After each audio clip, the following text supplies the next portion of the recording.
All right. In the last lecture, I had promised that I'll give you some examples from U.S. history of the peace persona method of manipulating the U.S. population into wars. Repeatedly done, right? And not just the U.S. population. This is like nations around the world. So the peace persona is a classic method of manipulating the population of a nation into a war. Basically, if you want to start a war, you have to make sure that your people perceive your head of state, whether president or king, as wanting nothing more than peace. It is total bullshit political theater, but it works all the time. People fall for it all the time. They don't pick up on it, they don't see it. I swear.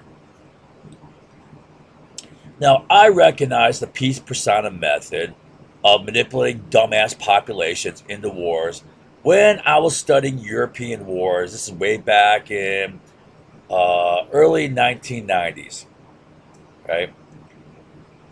For example, the peace persona method was used to start both the Franco-Prussian War and the wars of Italian unification. I mean, it wasn't the only thing used to start a war, but it was a key element in both cases. In both cases, right, Bismarck in the case of Franco-Prussian War, and Cavour in the case of a war's Italian unification, two clever men. They both used a peace persona. But there are also many examples from U.S. history as well. Here's a brief list, then I'll elaborate a little further on each of them. Not really that much. I'll keep this very short. All right. Examples from U.S. history. You got peace loving McKinley. Bullshit. He rushed to use the resolution to start a war. Peace loving Wilson promoted a one side weapons war material trade, right, which caused the Germans to launch their submarine warfare campaign against U.S. shipping, which got us into the war. FDR in 1940 ran for election on a peace ticket. Well, all the while, he was desperately doing things to induce Japan into attacking the United States. Right? I can't teach this all again. I know no one remembers jack squat from my lesson on Pearl Harbor. Right? So they'll just say conspiracy theory, conspiracy theory.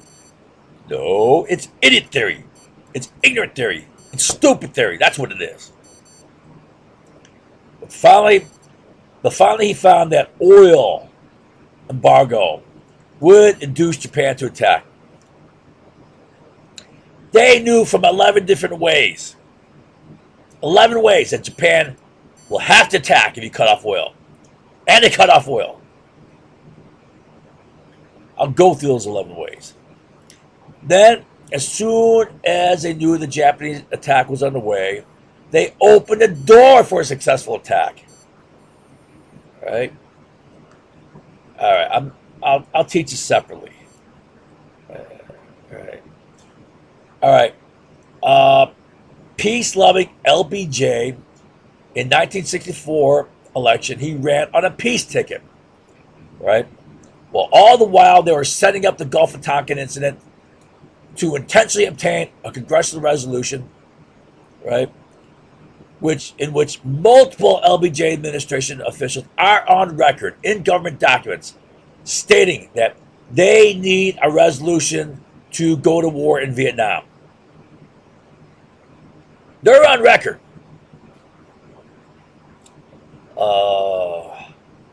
Okay. And then peace-loving George W. Bush made all sorts of pronouncements on peace and how peace is based upon democracy and freedom. Blah, blah, blah. Bullshit. The guy was so full of shit. And then he and his administration conduct a meticulously planned strategy to manipulate the Congress and U.S. public into a bullshit invasion of Iraq war. Right?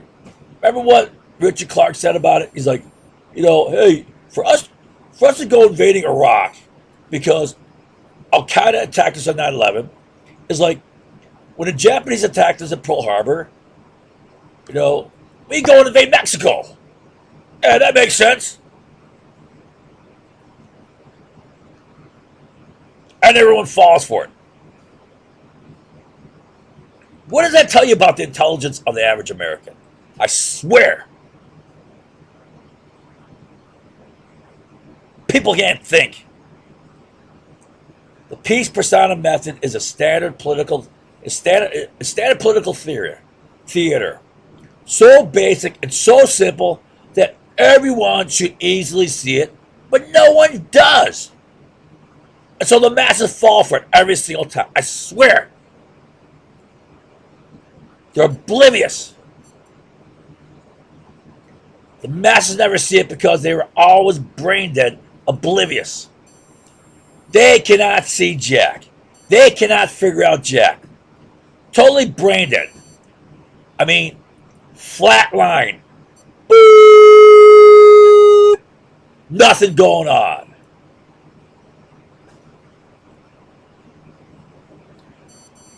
McKinley. All right. So, I mean, first part, I just want to show how stupid historians are. Average historian is 1, stupid. 2, probably a liar. Most, well, I say most, but so many damn historians are damn liars. Manipulative little shits. Dishonest. Historians universally say that McKinley desperately did not want to go to war. Bullshit! Historians are too stupid to know that people don't always say what they really mean or intend. Oh, whatever they say is the truth. That's what they really mean. Bullshit! Who's that stupid? People lie all the time. Historians are too stupid to know that people have ulterior motives. Historians are too stupid to know the concept political theater, which means that much of what politicians show the public is intentionally staged to create a false message or create a false impression. Historians are too stupid to learn from history that an old, oft-used method of creating wars is a peace persona, which means that if a government wants to start a war, it must ensure that the head of state gives off every appearance as desperately wanting peace, even while he's manufacturing a war. You gotta feed this crap to the public. And I swear they'll gobble it down. Because they can't think for themselves. Historians are so stupid that they take what McKinley said and not what he actually did. So what did McKinley actually do? He's saying peace, peace, peace, I don't want war. He's rushing a war. Are you kidding me? On April 11th, McKinley asked Congress for a congressional resolution authorizing him to use military force against Spain. He gave 3 bullshit reasons. I'm not going to go into back detail there. On April 19th, both the House and Senate passed the resolution, giving McKinley the power to use military force against Spain. So what did McKinley do? Oh, okay, I'll just sit on it. My ass! Next day, he signs it. He rushes to sign it. And then he issues a demand that Spain leave Cuba. Spain responded that the resolution was, in all reality, a de facto declaration of war. Which it was. The very next day after that, April 21st, McKinley rushed to use the resolution. Oh no, he's peace-loving. My ass. He ordered a naval blockade of Spanish ships from Cuba, which is an absolute act of war. That's cutting commerce. The life's blood of a nation. That's war. On May 22nd, McKinley rushed to mobilize the nations for war. He's rushing to war. He's calling up 125,000 military force. McKinley is clearly rushing to war. No, he's peace loving because he said so. Bullshit. May 23rd. By May 23rd, U.S. naval blockade has seized 6 Spanish warships.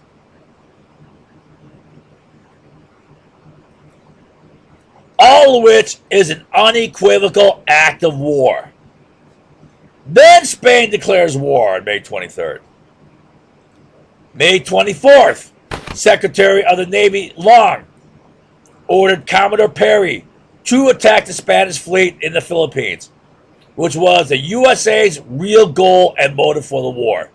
To wit, promoting U.S. commerce with Asia, particularly China, which was threatened with European, carving it up into exclusive spheres of influence, which was also believed to be the salvation for the economic depression that the country was suffering through since 1893. The second worst depression in all of our history won't stop. We need this trade with Asia. Historians are so stupid, they cannot put 2 and 2 together, and they never figure this out. They can't see what's going on. They have their heads shoved so far up their asses, they never see crap. Well, that's the only thing in front of their face. They cannot figure out what's really going on. In fact, the first major battle of the war was Dewey's destruction of the Spanish fleet in Manila Bay. Right? What does it have to do with Cuba, Havana Harbor, and Maine blown up? Bullshit. USA then officially declared war on Spain on May 25th. But we already started the war back on May 21st. Makes it look like Spain started it. Bullshit. They didn't start the war on the 23rd. We started on the 21st. Bullshit, McKinley was peace-loving. He can say peace, peace, peace, peace until he's blue in the face. What does that matter when his real actions rush to war?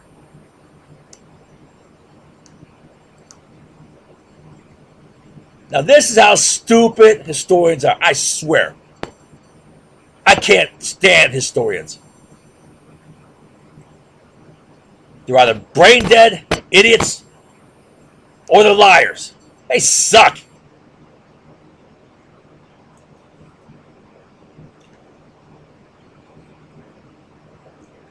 Here's your average idiot historian.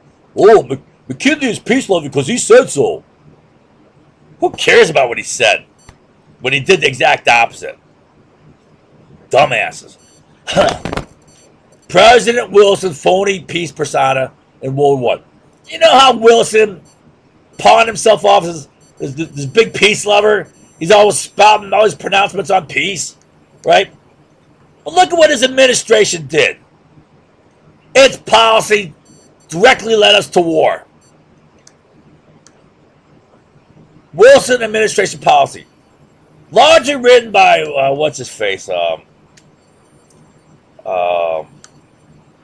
Lansing, uncle to the Dulles brothers, right? Power elites, all in power elites. He was a key author of the Wilson administration policy on weapon sales, unrestricted weapon sales to Britain and France. Our economy is going full steam, making weapons for Britain and France. We made more munitions for Britain and France than either of those two countries combined. We outproduced both the countries. Made more weapons for them than they made for themselves.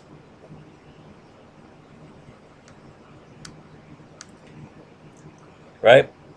At the same time, we demanded, hey, Germany, you better not sink any one of our warships. And you better not sink any British ship if there's an American on board. I swear that was a stated policy. I went to the documents. That was U.S. policy. You cannot sink any of our ships. Nor can you sink a British ship if there is an American on board. Bullshit, they're at war. You ride at your own risk.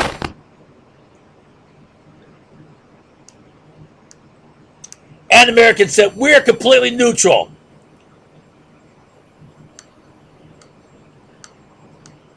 This was a cause for U.S. entering the war.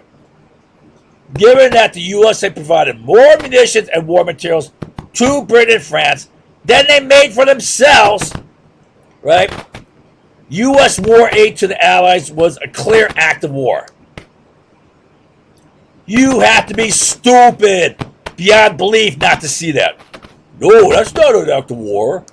That's okay. Oh, man. You just want to slap people in the head. You're going to get debate on this. I swear. The manufacturer debate. With over 50% of the munitions fired by Britain and France who are killing German boys being made in USA, the U.S. provision of weapons and munitions was an undeniable, justified reason for German unrestricted warfare on U.S. ships that was shipping over that war materials to Britain and France. Wilson's statements on peace are total bullshit when his real actions are clear acts of war that pushed Germany into a corner, forcing them to finally declare unrestricted submarine warfare on U.S. shipping in April of 1917. And then after they sank several U.S. ships, then Congress declared war on Germany. Well, we started it. Are you kidding me? No, we didn't do anything. We're the good guys. I swear people are idiots. Bullshit, Wilson was peace-loving when his actions undeniably brought USA into World War I. FDR, my favorite president. FDR ran for the 1940 election on a peace ticket. I mean, remember?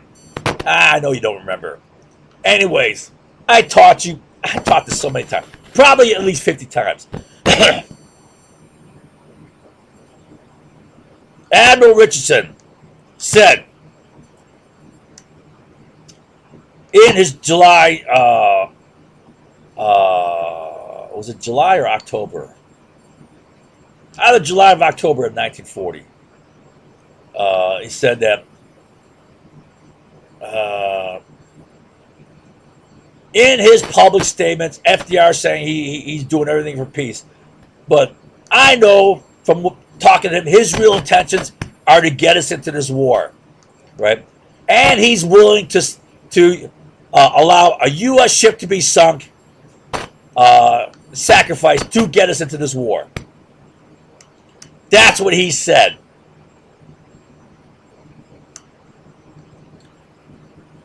Admiral Richardson met with FDR on 3 occasions in Washington. All the while, FDR was doing everything to start a war. And he conducted 7 of 8 action items on the plan, the McCulloch plan. Intelligence officer wrote a plan of 8 action items that were intended to induce Japan to attack us. So they're trying to get Japan to attack us. But nothing worked until we cut off oil. And then we coordinated with the Dutch and British to all cut off oil on the exact same day. All 3 countries cut off oil to Japan on July 25th. Oh, what an accident. That's just by chance. My ass. They're putting the screws in Japan. They're forcing Japan to the corner. Now they got to go out and get oil. Otherwise, it's time to die. It's time to starve. It's time to shut down as a nation without oil. I'll explain all this in greater detail shortly. Here's my summary. This is just a bare bones summary. All right, I'll give this in another lecture shortly. All right. Now I got to do it because I can't teach the whole lesson over again. Right, and I know no one remembered squat jack. Nothing retained. That's how people's brains work. They don't retain any facts. I swear they don't. LBJ. Like FDR, LBJ ran on a peace ticket. This time for the 1964 election. And here's a paraphrase quote. All right. I seen a video of LBJ making a speech during his campaign trail for the 1964 election. And imagine the guy with his Texas tobacco spitting draw with tobacco drool coming down his chin.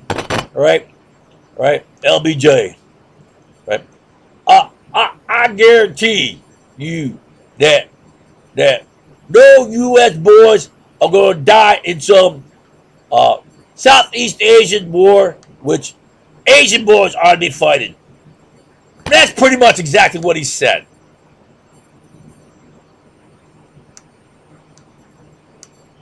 Right? And don't forget the tobacco spit drooling down his chin.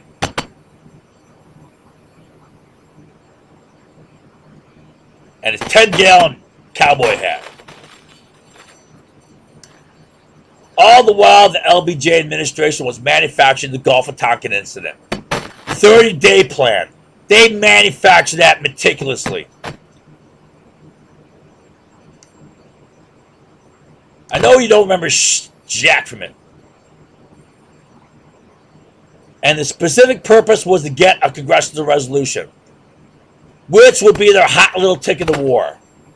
The sole legal basis for the entire Vietnam War. It worked. You know how stupid Congress was? 100% of congressmen voted for it. 100%! How stupid is that? That's our government leaders. I mean, we elect retards for leaders. I've taught you in great detail exactly what they did many times. Well over 50 times I've taught this. So I will not teach it all again. And I cannot teach it all again. And what would it matter? Because if I did, 99.9999% will retain nothing. I swear. It's hopeless. People don't retain squat. All they ever have is, oh, let's pass the social reality by all the retards. 10-second blurb. God, that's all they have. And they fall for that forever. They never have anything more in their brain. It's hopeless. How do they fall for that forever? How can they be so stupid?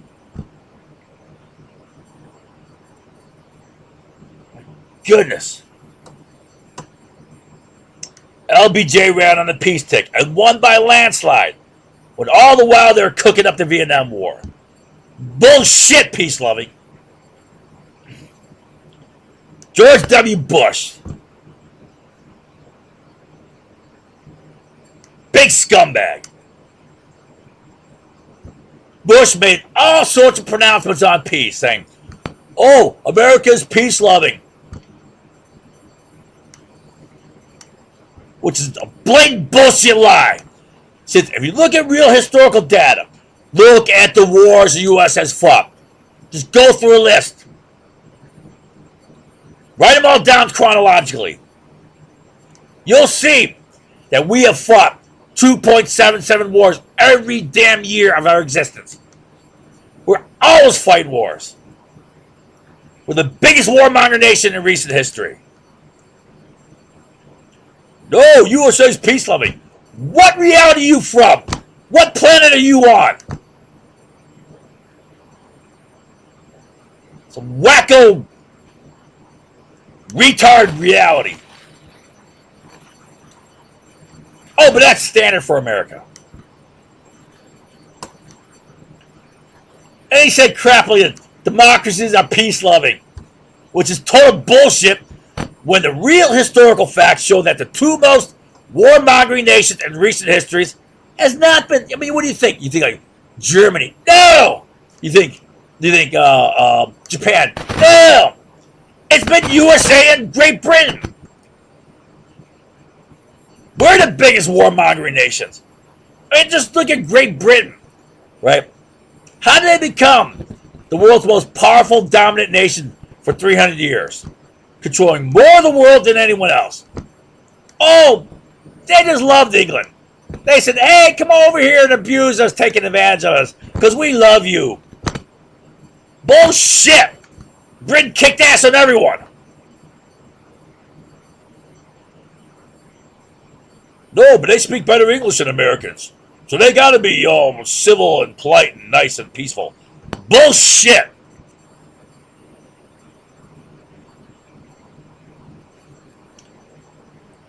This even goes back to the first democracy. You know, I mean, it goes the first democracy. People think of Sparta as being warmongering.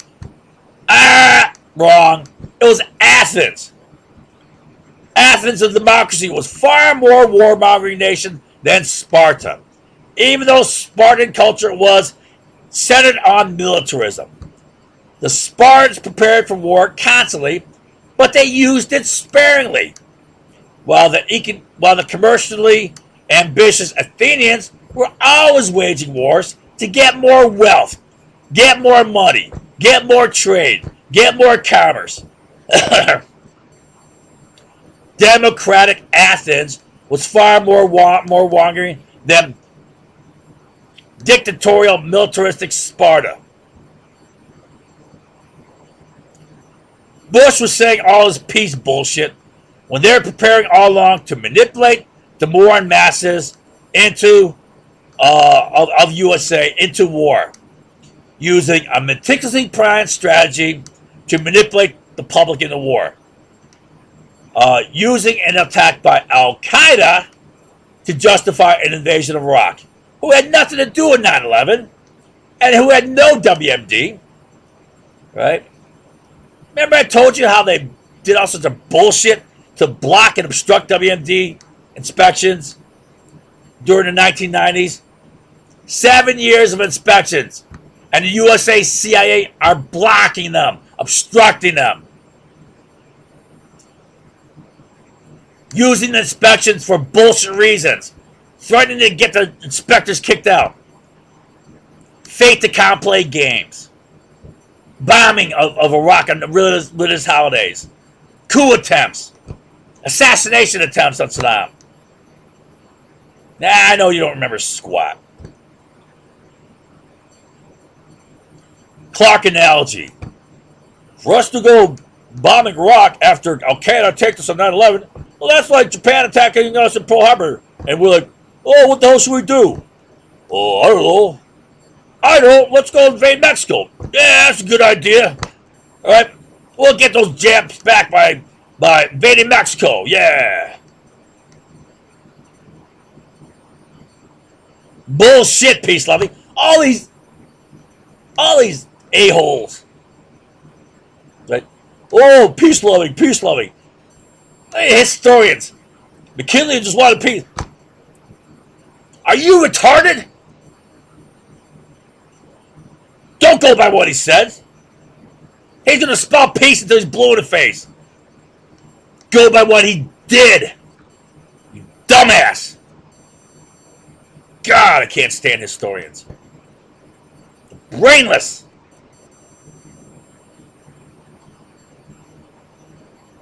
Peace loving my ass.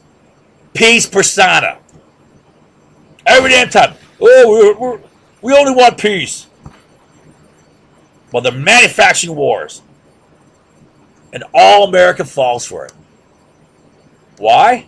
Because they're brain dead. They can't figure out squat. Just wave some crap in front of their face and they believe it. So it's reality. It's real because everyone says so. And that will never change. They'll never learn. How many tens of thousands of times have I taught that? Literally tens of thousands of times. Never will it change.